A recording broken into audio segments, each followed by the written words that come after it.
Well, good morning, and welcome to Morning Gospel Fuel with Mr. G. It is Easter Monday, April 13th. I actually did not know there was such a thing as Easter Monday until I moved to Oklahoma. But it's a thing. So hopefully everybody's Easter Sunday was good yesterday.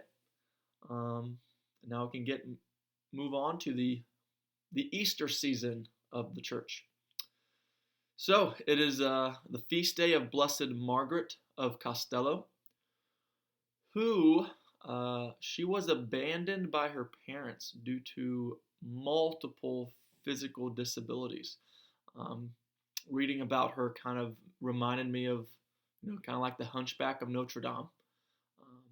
But but yeah, she was raised by a whole bunch of poor people that took her in because her parents didn't want to deal with her.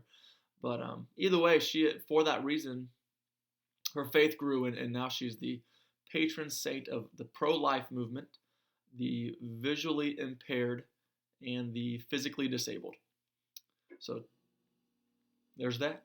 Today's gospel is from Matthew chapter 28, verses 8 through 15. Let's begin in the name of the Father, Son, and Spirit. Amen.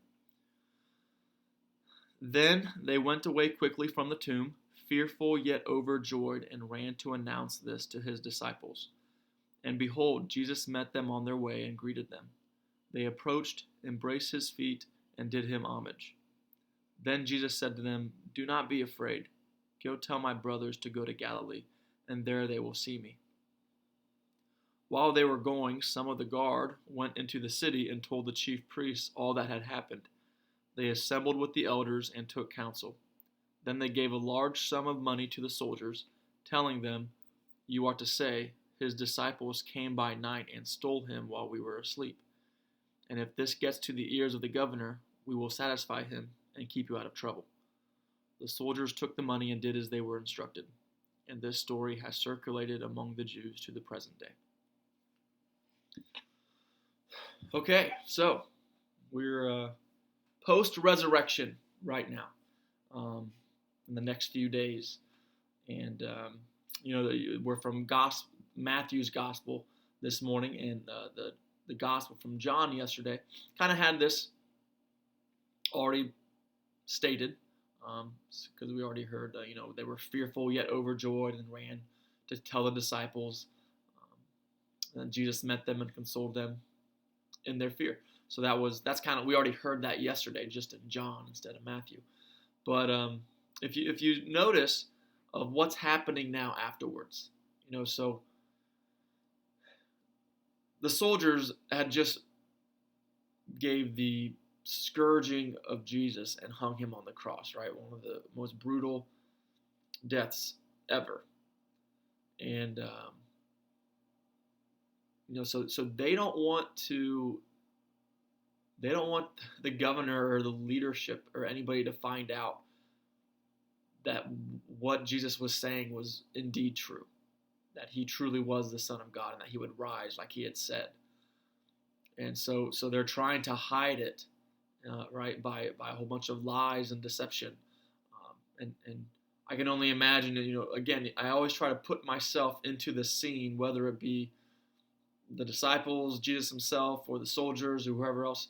This morning, I kind of put myself in the shoes of the soldiers, of how would you feel if you had just been a part of this gruesome death, and now you learn that he truly was the Son of God. Just how much remorse and fear and just kind of, I don't know, just your immense guilty conscience. But you can see that it's leading to a whole bunch of chaos and confusion, like it's just getting started. And in fact, the guards, I guess, or the chief priests told some of the soldiers, they gave them hush money.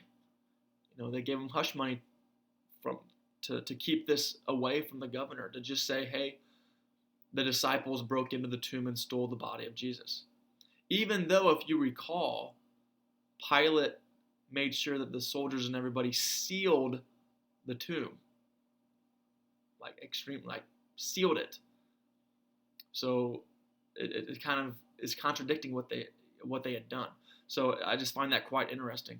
And so they gave him hush money and said, just to say the disciples stole them, and they didn't want to come to the reality of what had just happened, and from their mistakes, right? So yeah, that's what's happening in today's gospel. So the challenge kind of deals with centers around truth.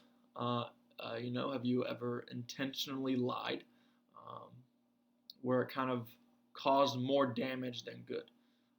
And maybe not so much to other people, but maybe damage to your inner conscience, your spirit and your soul.